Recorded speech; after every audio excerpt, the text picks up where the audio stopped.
The government stepped on the gas, unveiling plans to make electric vehicles more affordable. But gas-guzzling car importers beware, you could be footing the bill. A new fuel efficiency proposal revealed today incentivises bringing more fuel-efficient cars into the country while raising the price for vehicles with a bigger carbon footprint. The new policy also sets an emissions standard which would take effect from 2025. Our reporter, Michael Kropp, has been kicking the tyres on the proposal to see how it would work.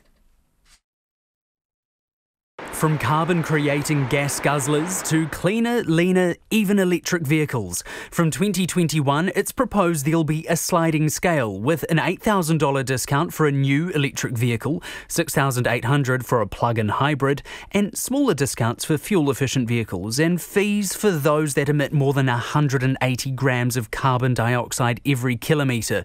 The AA's General Manager of Motoring Affairs, Mike Noon, says the policy is a good start to help people reduce their emissions. He says charging more for heavy emitters while offering discounts for lower emissions vehicles is quite straightforward, but will be paying close attention to other aspects of the government's proposed plan. The one where we require importers of vehicles to make sure that in total all of the vehicles that they import meet a certain level of carbon per kilometre, that's a bit more tricky. That's the one we want to have a close look at to make sure that it's not over-ambitious or that it's not under-ambitious. Greenpeace too says this is a good start. Climate and energy campaigner Amanda Larson says the next step is to put an end date on diesel and petrol vehicles. Another important way to restrict the sale of fossil-fueled vehicles is just to ban them outright. And we'd like to see a commitment to phase out the sale of new petrol and diesel vehicles by 2030. In New Zealand, transport accounts for a fifth of our total emissions. Light vehicles account for 2/3 of those transport emissions, and the sector's emissions grew the fastest in the past 2 decades.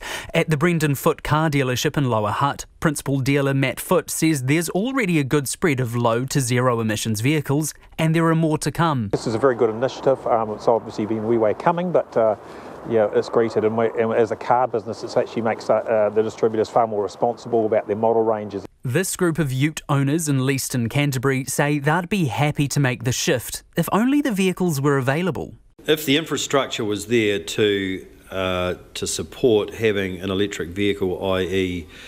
Places to charge up and such like, then I think one day we probably will look at that. At the moment, there's no electric vehicle or other means to replace what I've got there, and I can't use an electric vehicle on the farm. I guess it's just very versatile in the amount of space that it's got on it, that you couldn't get in any other thing than a ute. But the chair of the not-for-profit group Drive Electric, Mark Gilbert, says it takes these sorts of policies to tell car manufacturers what to build. Car companies aren't silly. They sell vehicles. So if there's sufficient demand, then, those are the sort of vehicles that manufacturers will look to develop or and sell. And I think farmers, to me, are the perfect market. Views on the streets of Christchurch this morning were mixed, with this petrol head decidedly against it. I don't believe electric vehicles should be subsidised, personally. They should stand up on their own. You're penalising trade staff and commercial vehicles to support greenies. What do you drive yourself? A V6 petrol, 3 litre, love it. Bring on that fuel. It's part of the future, isn't it? Technology. Yeah, it sounds good. Yep, so eventually we can get away from fossil fuels. This double cab ute behind me will get stung with a $2,750 fee. But for vehicles that emit more than 250 grams of carbon dioxide every kilometre, they'll face a $3,000 fee. If it's a used import, it will be half that. But that applies regardless of whether it's $45,000 or $245,000. People have until August the 20th to tell the government whether they think this policy will help New Zealand meet its carbon reduction ambitions. For Checkpoint, call Michael Kropp there now. If you're wondering how the government is getting on with making the switch of its own vehicles to electric ones, we received this statement today from the Minister responsible for Ministerial Services, Chris Hipkins. About 30% of the Crown cars are electric. That's up from 2% in late 2017. The government intends to transition its full fleet to emissions-free vehicles by 2026. The contract for the BMW 7 Series is up for renewal at the end of the year, and the government is considering its options.